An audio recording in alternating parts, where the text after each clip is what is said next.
Blog Talk Radio.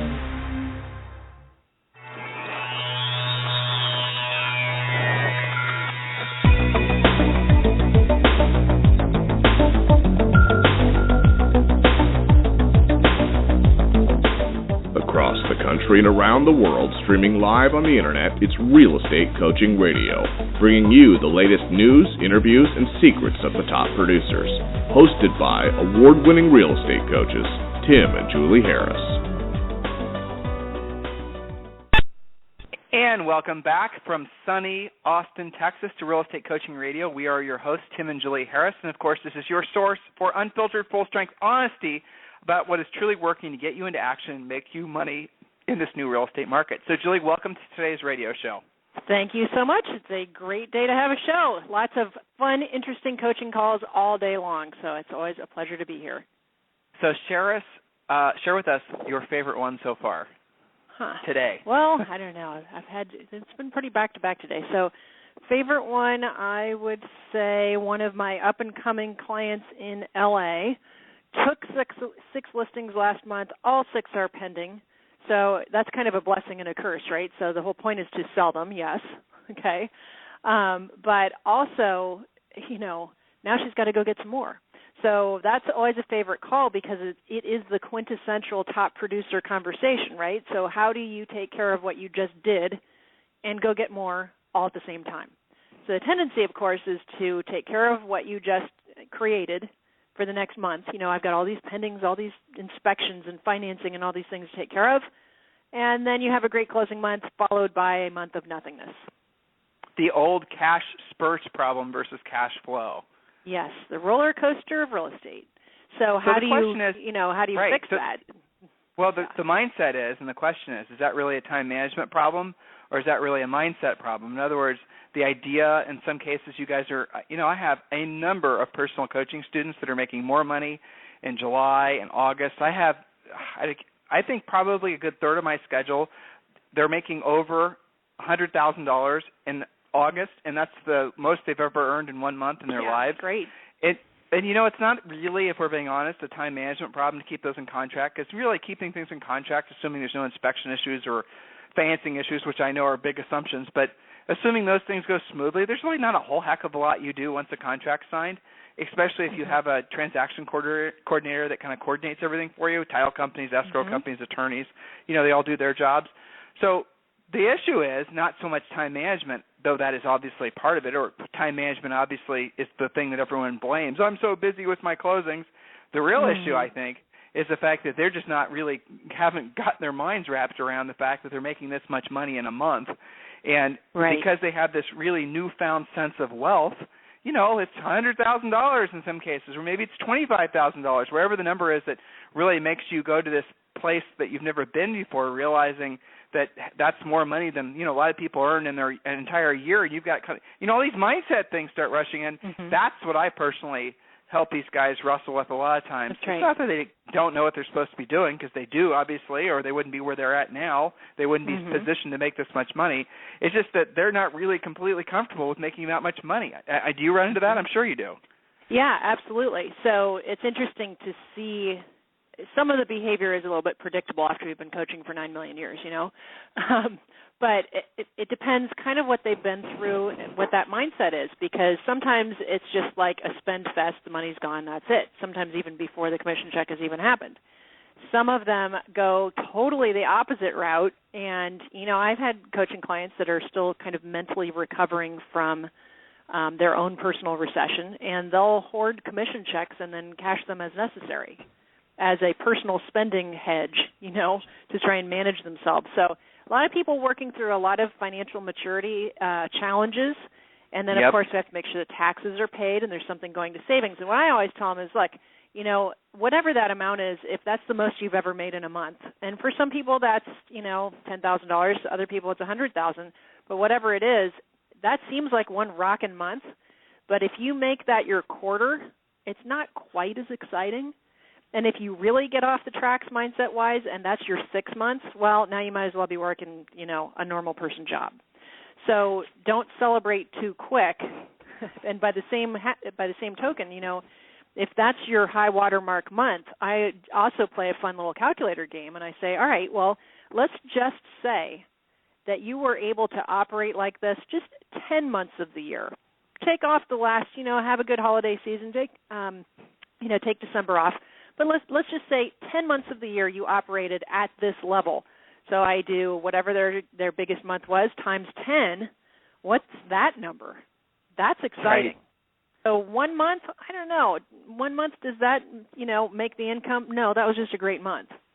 But how do we turn that into a habit? That's the exciting Well, thing. I had a new coaching client that joined. Mm-hmm. Right. Well, I had someone today that joined, and this guy's made more money this year than he's ever made. It's like $600,000. And why? Because he's been doing a lot of things we asked him to do. So he's on track, if he allows himself to earn over $1 million.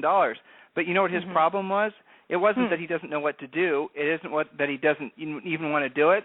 It's just that having that much money, again, makes him really kind of feel strange, because for him, that is more money than maybe he even had the belief that he had the capacity to earn, and now he's earned it.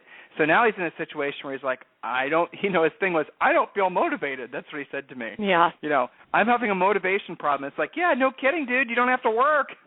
Right. So, right. I mean, you don't have to work. You've earned more money this year so far in 6 months than you did probably in the last 3 years combined. And, So here's what we did. We talked about financial goals. But what we talked about first of all is making sure, to Julie's point, you pay your taxes, but then you also want to put enough steaks in the freezer or save some money for that inevitable rainy day, in whatever form that takes. He should have. And this is what I told him to do: put 6 months worth of personal reserves in a never to be touched bank account. Pay off any debts that he might have, and then after that, I suggested to him that he considers paying his house off. Yeah, his get rid idea of the money, was he wanted. Then you'll be motivated again. Well, exactly. But you have to set aside, pay off all your debts, set aside 6 months of the savings, and he wanted to go out and buy a boat for $250,000. That's what his idea was. And I said, well, how does that make sense? So when you buy this boat, you pay cash for it. What is that boat going to cost you per month? What is that boat going to be worth in 5 years? Because boats really depreciate. So opposed to making it so that you just had the best 6 months ever, and this is the 6 months you're going to be talking about for the rest of your life. Oh, I remember that first 6 months in 2014 where I earned all this money. Opposed to making it so that money just comes and goes, why don't you make it so that money serves you in your family for the rest of your lives? So anyway, guys, a lot of the issues you're dealing with come from being successful. Don't let your success be the beginning of your downfall. It's sort of counterintuitive, but oftentimes it's our greatest successes that lead to this level of discomfort, and we have the subconscious need to get back to the point where we are comfortable. And because so many of you guys have been coming out of 7 to 10 years of kind of hardship, that your comfort level with not having that hardship anymore isn't going to be there. You're going to be more comfortable being the person that's struggling, more comfortable than as the person who's basically having to shop at the back of Walmart. And now that you're walking into money, of course, I'm giving you guys extreme examples, but now so many of our coaching students are walking into money. Don't allow yourself to bamboozle and ruin your success that'll force you to be back in that state of being broke again. Use this as a launching board, if you will, to really go to the next level in your career. So Julie and I are going to be talking more about the 11 points that we started talking about, the 11 habits of the millionaire agent. We're going to be chatting with you guys about those when we come back for a quick commercial break.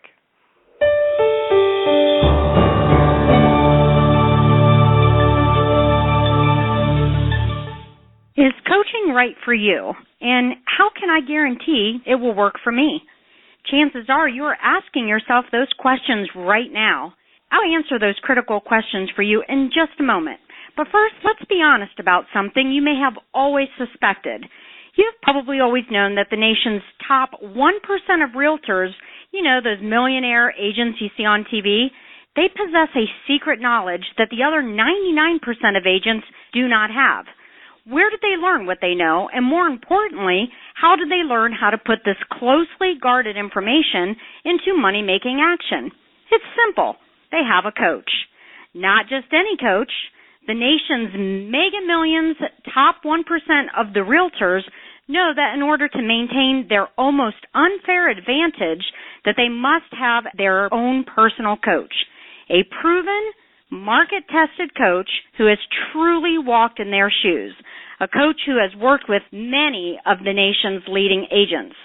At this point, you're probably ready to maybe try coaching. However, you don't want to be unfairly locked into a long-term ball and chain that coaching contracts can give you. It just makes sense that you should be able to try it before you buy it. Even more importantly, you want to have a coach who is the best of the best, not someone who is simply assigned to you or, even worse, has never sold real estate. Can you imagine? If this is you, I have something for you right now that is exactly what you have been looking for. For the next 48 hours, Tim and Julie Harris Real Estate Coaching is offering you a free coaching call. This is a real coaching call with a real Tim and Julie Harris coach. Now, while you were thinking about it, why don't you visit us online at freecoachingcallsforagents.com to get started. Once again, that is freecoachingcallsforagents.com. Now, let's be clear.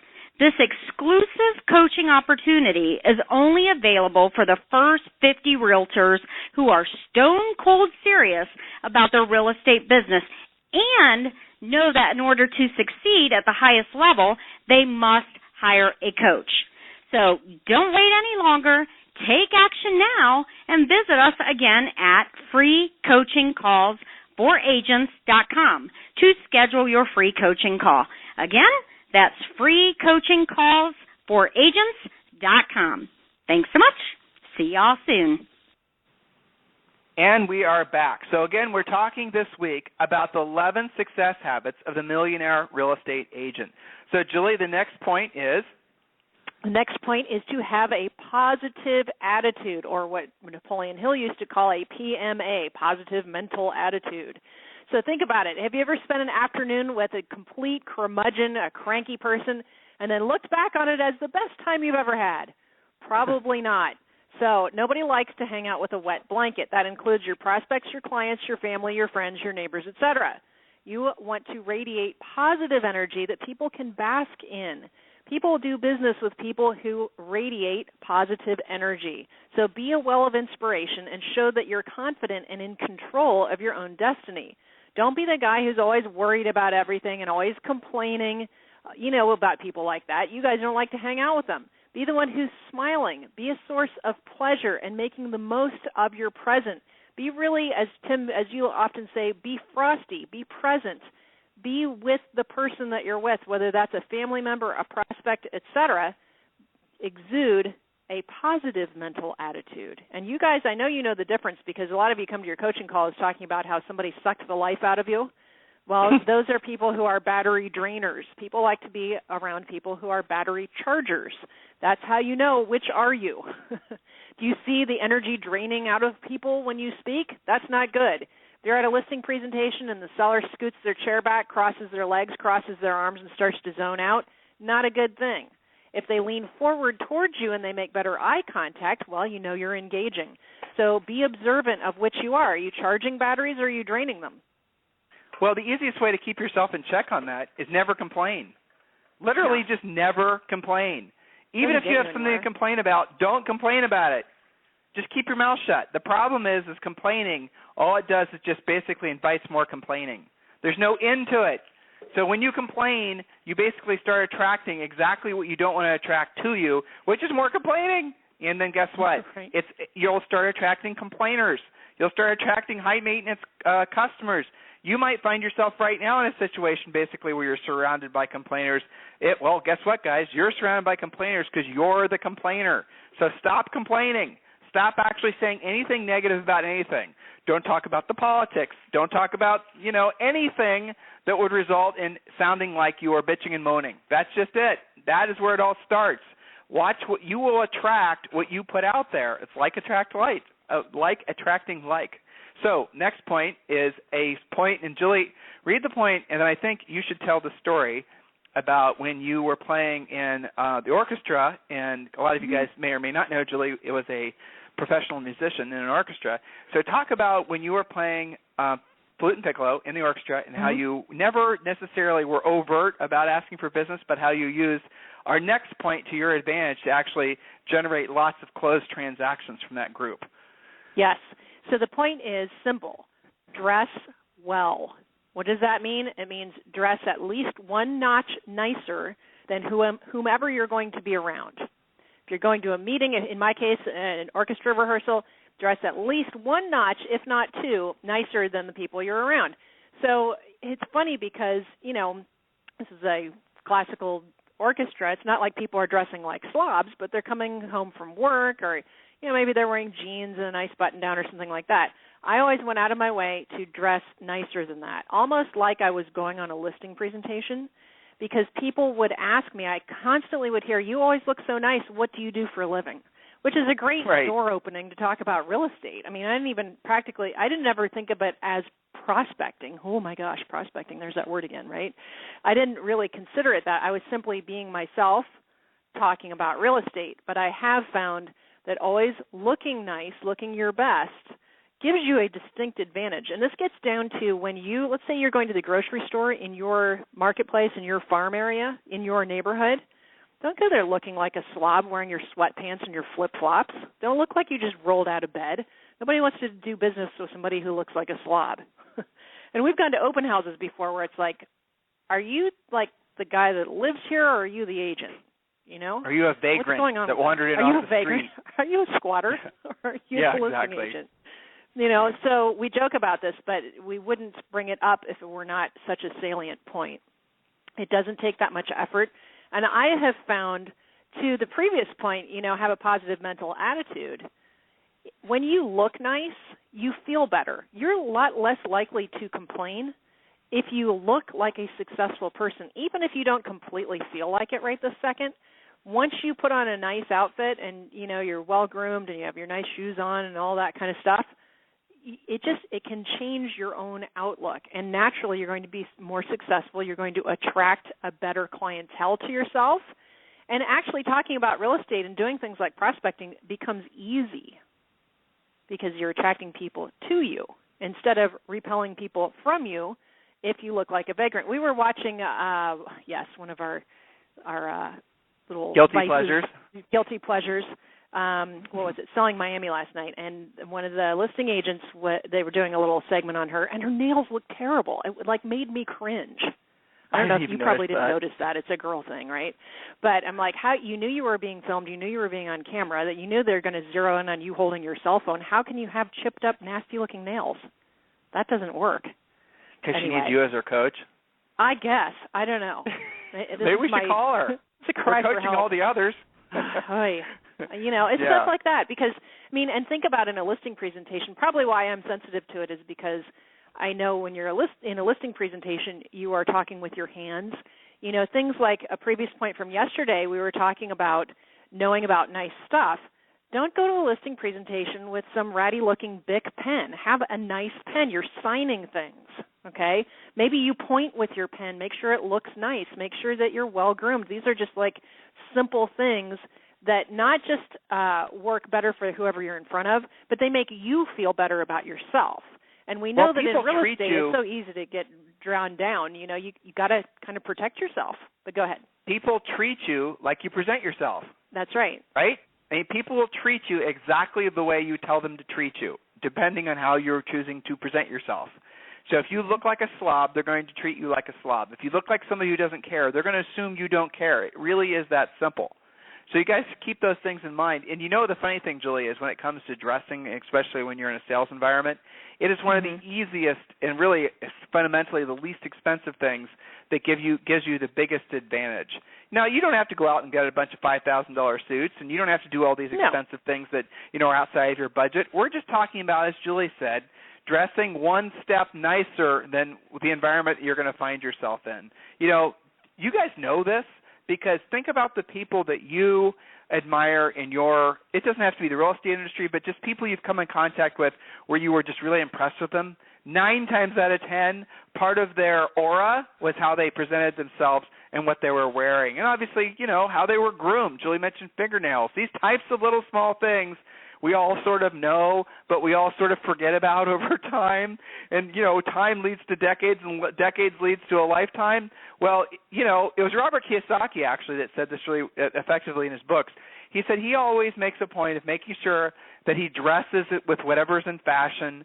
He wears his hair in such a way that it's whatever's in fashion. He actually makes an effort to look current and modern and doesn't allow himself to get stuck in a generation. I mean, he's probably in his 60s or 70s now. I don't really know. But I bet you if you were to see him, you'd think he's 20 or 30 years younger than he actually is. Don't you think that would affect how you felt about yourself?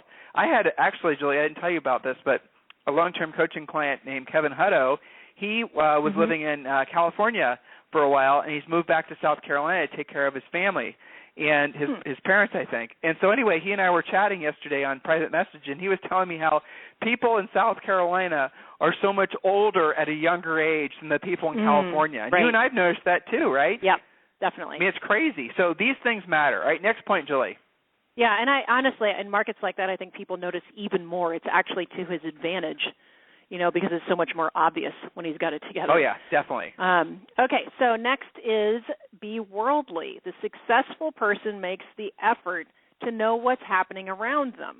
They have informed opinions about current events and engage intelligent people in friendly discussions. So this means especially in your own local marketplace, pick up your local newspaper, know what's happening.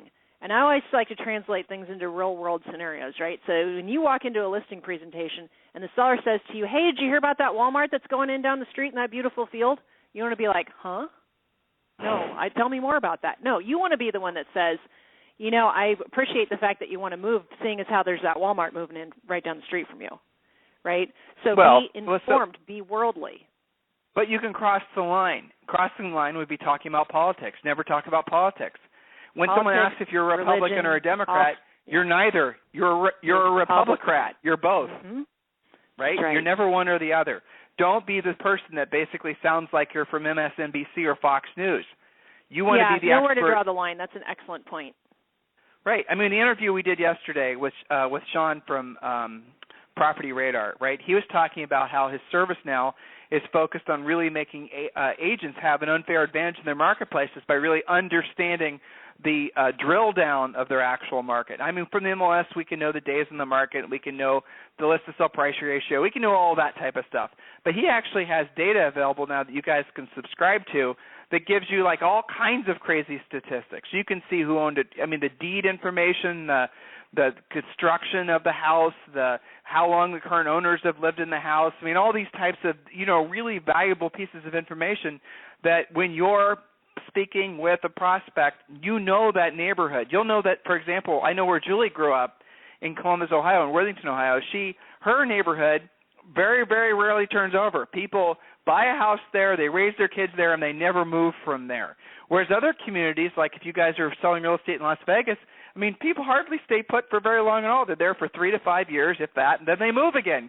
Parts of California are the same way. So, I mean, all these types of statistical things make you the expert. Those are the types of things that we want you to be focused on and being knowledgeable about, not being political or, when we say be worldly and know what's going on in the world news-wise, have a real sense of the fact that maybe a lot of your customers are coming from China.